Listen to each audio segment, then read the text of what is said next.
really spread around a bit in as much the way we could within our footprint there and serving needs. So I think it does a lot with $2.3 million. And I can appreciate how thoughtfully this was put together. Mr. McLean? Yeah. Thank you, Commissioner Kemp. Yeah. Thank you, Catherine, for the rundown, too. And Commissioner Kemp, thank you for the injection of funding. My only concern, and I expressed this with Catherine, was always that this is a one-time injection. It's not an annual repetitive injection of funds on a yearly basis. And looking at this, I think this is a smart move. My biggest concern, of course, was riders would get used to this, and then all of a sudden next year we wouldn't have $2.3 million and we'd have to pull these services. But I think we're doing it in such a manner that we'll be able to sustain that for the out years, hopefully. Well, we will definitely be able to sustain a portion of this.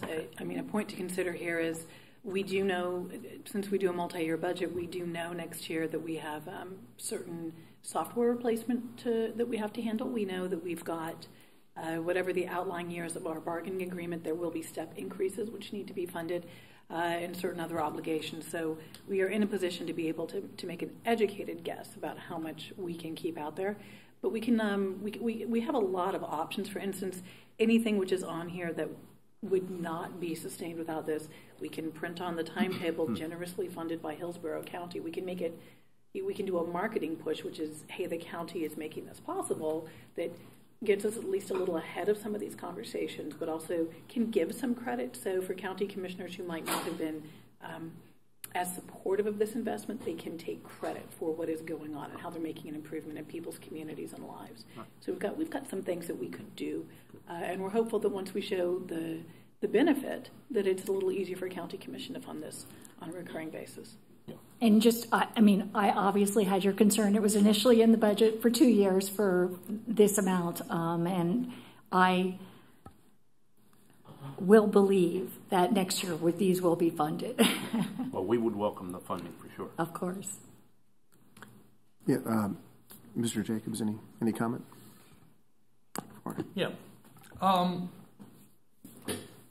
don't want to be the fly in the punch bowl here, but and anytime we can get funding, it is appreciated and accepted graciously. And I think first, kudos to everybody here on staff who've taken the time to really look at how this money could be best spent and how we can maximize the challenges we have with implementing Mission Max, obviously. So I think that this is really, really a great effort in terms of doing that, and I'm hoping our patrons will benefit from it, and I think that's pretty terrific. However, I am concerned, along with Director McLean, about the one-time funding on this.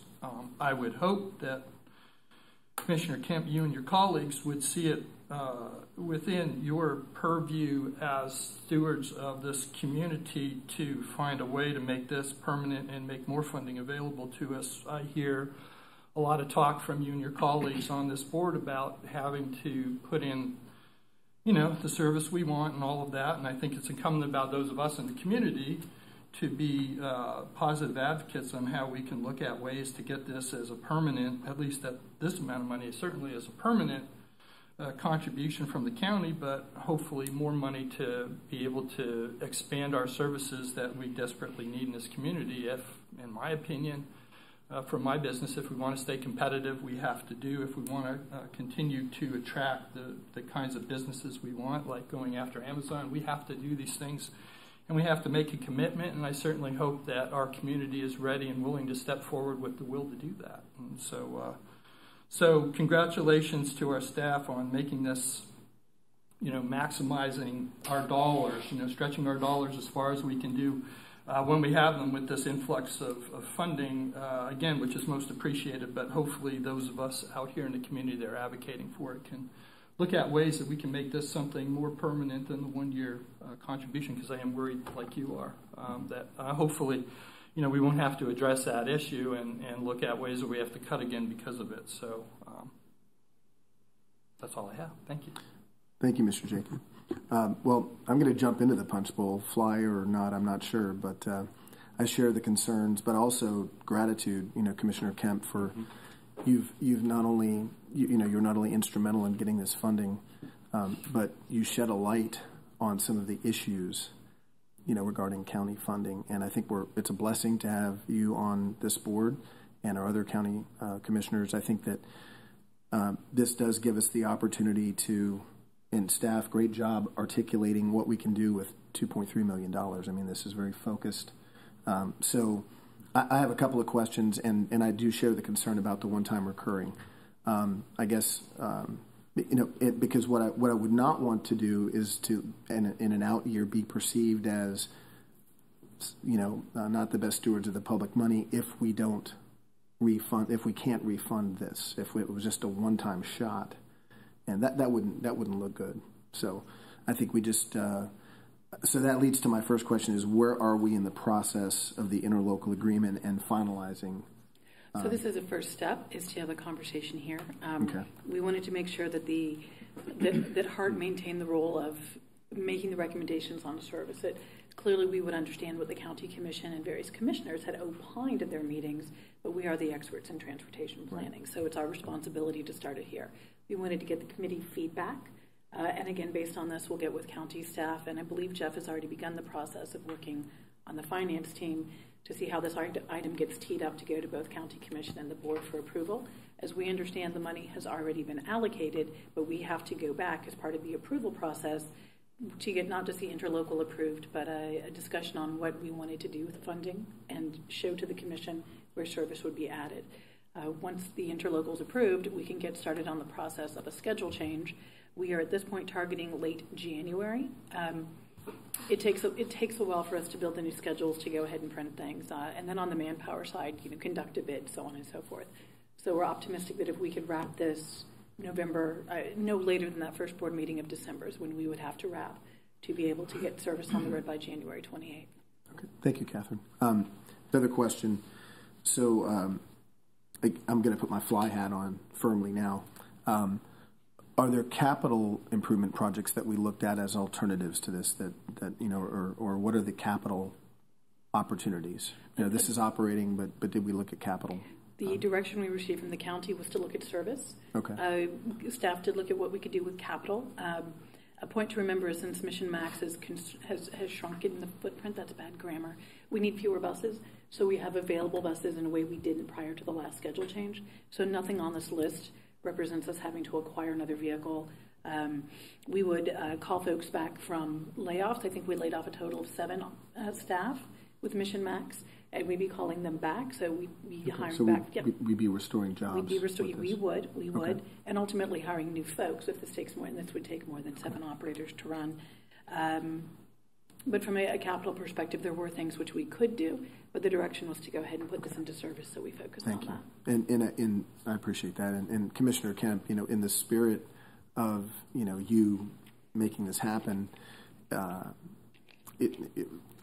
it sounds like this money is being used for what you had intended it to be used for, and I think that's important. Is that fair? Thank you. So, I appreciate your kind words, but I really wanted to see it.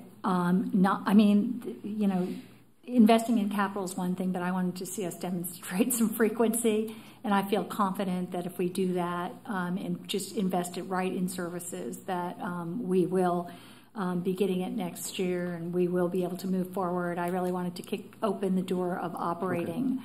And getting the county involved. And that is, I think they should be, as I've said many times before. And I look at this as a first step and hope to do much more in the future. I believe that we can and should, as every other county in the state of Florida, but for Pinellas, invest in their transit through their countywide funds. If I can play off of that, because when you brought up that point, I think at a prior meeting, it resounded loudly with me, and I think that so back to the spirit of this, I think it is an opportunity for us to hopefully change the paradigm. Mm-hmm. I mean, if there was ever an opportunity for next year to say, okay, this is what we can do with this money, find a way to, when my eyes were open to how we're funded relative to other properties in the state, right? Remember that conversation? That Very well. I think that needs to be, this keeps that in the dialogue because we have to talk about that. We have to. I think going forward. That's very important to talk about. I also think I am and have been and will continue to be a huge promoter of the ferry. It is something that makes so much sense, a low capital investment, and could mean so much here, and we have the geography for it, as I've said many times, just like we do our Sunlight for Solar and can save us, and I want to see us get more involved in that here at HART, even if it's just put panels up on this administrative building. We have to do it very hastily because it's going to save us dollars. So I'm looking at all those things that will give us a big bang for our taxpayer dollars and for our investment in HART and in transit and transportation in the Tampa Bay area. And I think these are just choice ways to invest. And the only other comment, and I know I've said this off the record, Catherine, is, and I know but I'd like to see TIA. This is just a temporary shuttle. And it's a small amount, but I'd like to see Tampa Airport, since it's internal to them, from their construction site, I guess where CONRAC, I don't know even what that acronym stands for right now, but as I understand, it's a people mover, and for them to just take on that shuttle in the interim here till February. It's a small issue, but since it's on their property, and I think they would be willing to do that, I'd like to see that happen. And they are paying for a portion of this, and I believe we've reached out to them since the shuttle has expanded in scope from what we had originally discussed, we're still talking to them? Okay, good. So we'll keep you posted on that. Thank you. But again, they are paying for the Saturday portion, and that was before that was at the beginning of the schedule change. Now that we've seen how not chaotic, but it's a little more complicated than we expected. So we are still speaking to them. So we'll keep you posted. Excellent. Okay. Any other discussion points or questions? All right. Thank you. Thank you, everyone, for that. Next, we have item B, the monthly financial review. Our esteemed CFO, Mr. Seward. Good morning. Jeff Seward, Chief Financial Officer for HART. A couple of real quick notes on the previously approved action items. I just wanted to mention briefly that the Transit Asset Management Plan, that solicitation was a joint solicitation with PSTA. So we worked closely with them over how many months? Over the last 5 months, going in together to be able to get this asset and stretch that dollar a little better. And then on the block grant, this block grant is the reason that we're required to do TDP every year. So a successful TDP and submission of the TDP allows us access to this $4.7 million or equivalent each year. I just wanted to mention that real quick. So, question for you, Jeff. In regards to the joint with PSTA, so this is our portion of That's correct. Okay. Correct.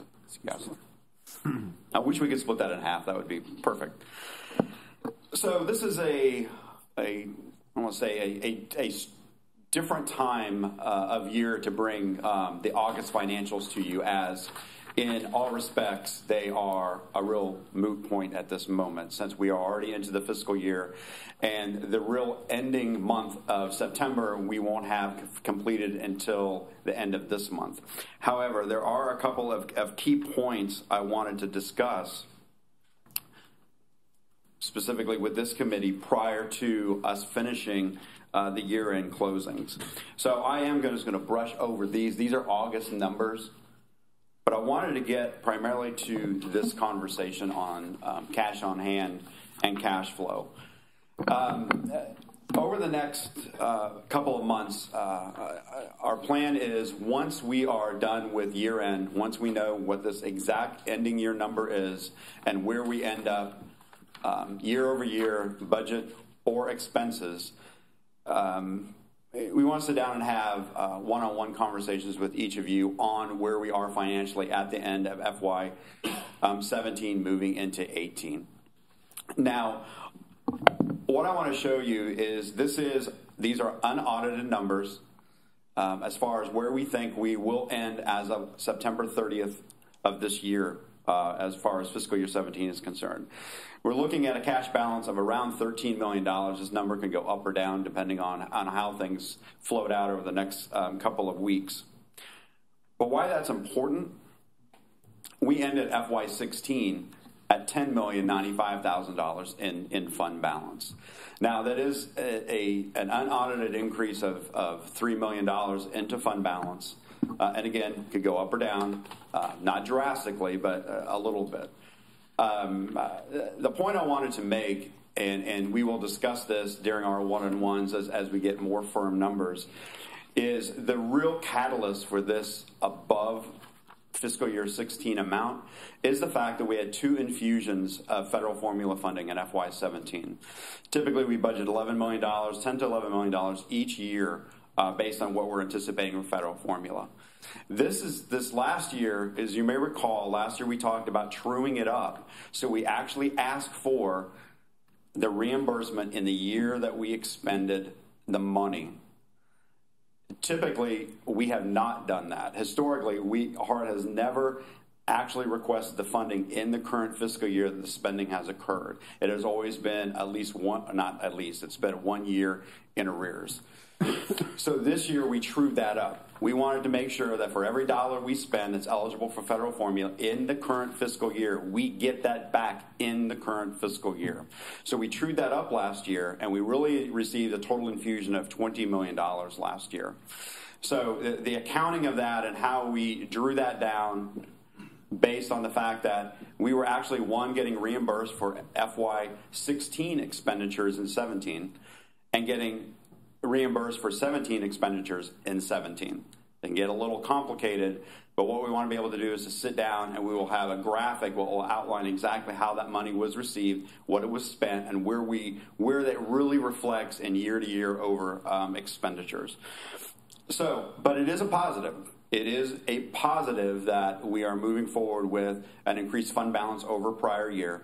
It is a positive that we have now trued up the federal formula process, and we will ensure that we continue to do that. It's a positive that we completed a balanced budget with over $10 million less in planned expenditures. So we feel very comfortable going into 18, even with the inclusion of the county dollars, that we will not only end the year with hopefully no over expenditure of budget, but the ability to drop the additional $3 million of ad valorem, growing this fund balance. Now, underneath the cash on hand graphic is just a quick shot at a snapshot of what we anticipate where we would like to be over the next 5 years. One of our goals in the first quarter of FY18 is to establish a 5-year fund balance policy and be able to bring that back to you for discussion. Based on that, we want to take the component of the ad valorem increase that's required for the TDP enhancements, set that aside and invest that in service, and take the remainder and drop it to the bank, where we would look at by FY23, we would have about $30 million sitting in our fund balance reserve. So that does a couple of things. One, it helps us obviously adhere to our fund balance policy, which I'm going to talk about in a couple of minutes.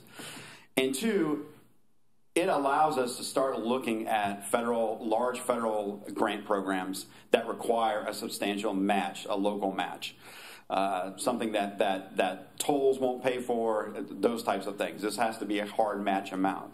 So getting up to $30 million in the bank will allow us that ability to have a good 20% hard match that right now would be almost impossible to come up with. So the long-term plan is to build fund balance and to be able to grow that for both of those issues. So now we're in the first month of FY 2018. We're already starting to look at planning for 19, but right now we have to manage 18. We are going to continue with cost controls through the year. We're starting with discussions with our departments in the next couple of weeks to sit down and talk about spending strategies, their budget, cost containment through the year. Something that we are doing, we're dusting off our financial policies. About 4 years ago, we brought all of our financial policies back to the committee and the board for review, revision, and adoption. We are dusting all of those off, re-looking at how they have performed over the last 4 years, and recommending changes to some of those based on some of our plans and our strategies that we have now going into the next 5 to 10 years. One of the very first policies that we want to bring forward for discussion is our reserve policy. Right now, the reserve policy states that it is required to have a 90-day operating reserve, which for us is about $17 million in the bank. There's also a clause in there that says, however, if there is a requirement to spend money, such as not having enough revenue, we have access to those funds to be able to do that, and we have exercised that option over the last couple of years. What we would like to do is come back with a recommendation that along with the 90-day operating reserve, we also have an alternate requirement that and or equal to the annual formula estimated policy or budget amount for that year be included in that policy. The reason being, you've seen the reason over the last couple of years. We need to ensure that we have at least the equivalent for cash flow of the estimated federal formula sitting in the bank so we can spend down and not be in a position where we are waiting for the money to come back into the bank. So how that will exactly look in the policy, I am not sure yet, but that is one of the recommendations that we will be bringing forward. Also, our investment policy. Our investment policy really reflects an organization that has 100% control of all of its investment assets. We have zero control of all of our investment assets since we are in the SBOA, the state investment pool. We don't make the decisions on where that money is invested. We rely upon the state of Florida. So we would like to come back and revise that investment policy that is a little expansive for what our requirements are as is our size of organization and our fiscal responsibility as far as investments are concerned. And then we are looking at Hurricane Irma has taught us some valuable finance lessons that although we do have some processes in place as far as the accounting of hurricane and storm impact costs, it is not as good as it needs to be. So we are going to be bringing back a formal FEMA reimbursement and tracking policy that we will embed in our policies to be able to have a SOP for our organization. So in the coming year, we will have our staffs trained, we will have the systems in place to be able to accurately document, and more importantly, in a timely manner, be able to get this data and information to FEMA and the FTA.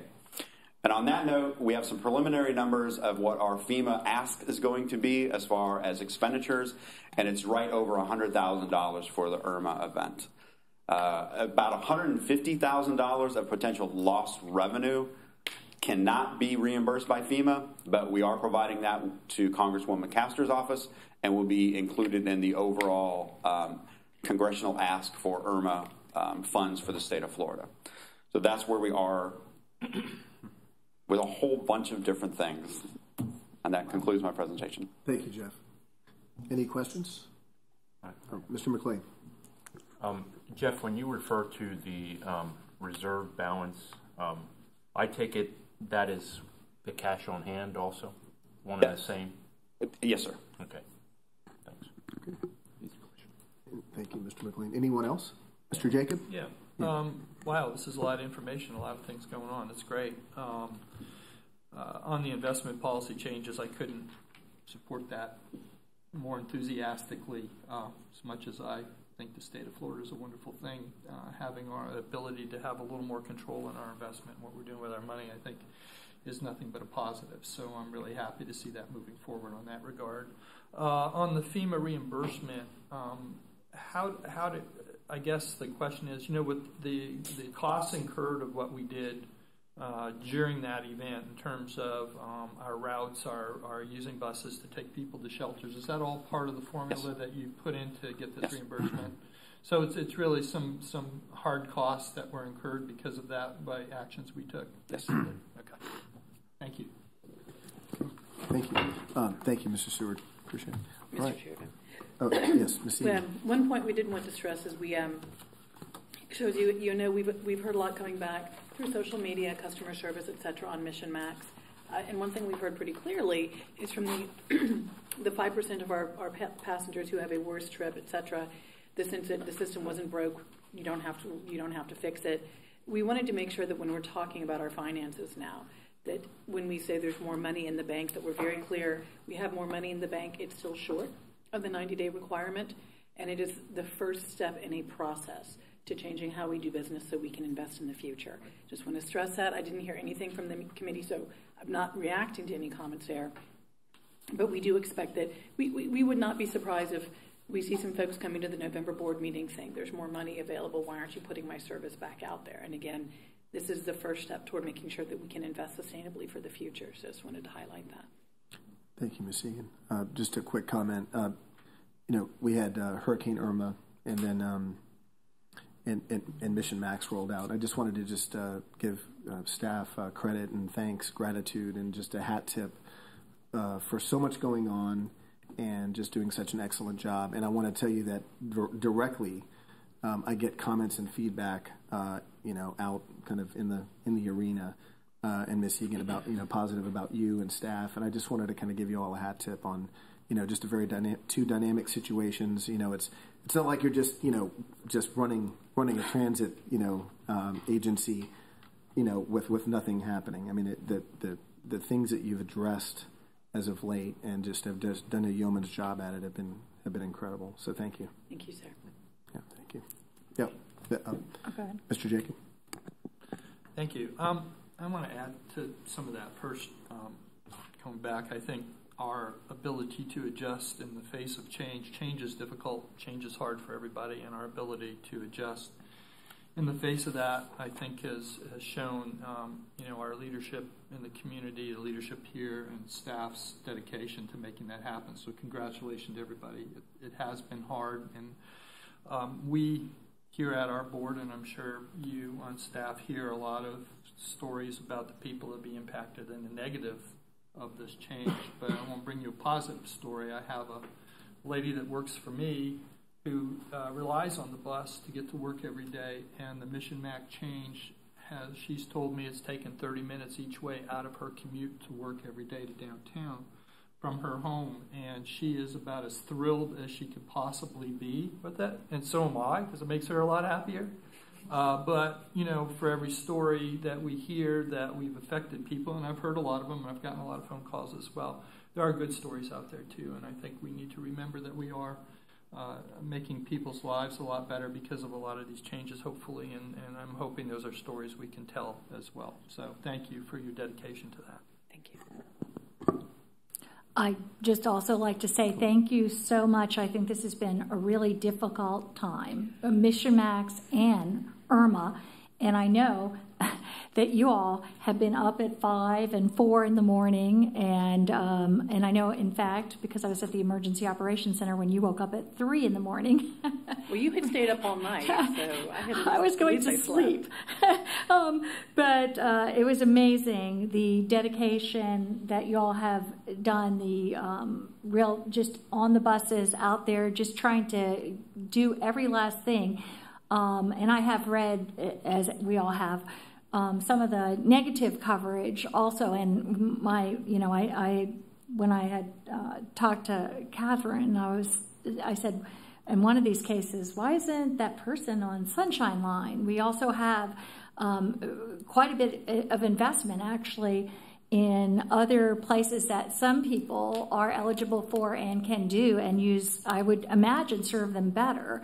And I know that you weren't, the person involved didn't want to talk or work with HART, apparently, to find out other options. But I really appreciate that you have gone out and the staff has gone out and tried to do everything they could to accommodate down to every last person that has been affected by this change. I also think that we will be seeing better, bigger ridership numbers, which is what I think is important for us to have, to be serving as many people as we can for each dollar that we expend. And I think it will be, even if we don't get a new rider, as in that case, but we have someone who their commute is way different, way better because of these changes. I think that that's going to show up, and we're going to see more of that. So I just think that this has been handled very, very well.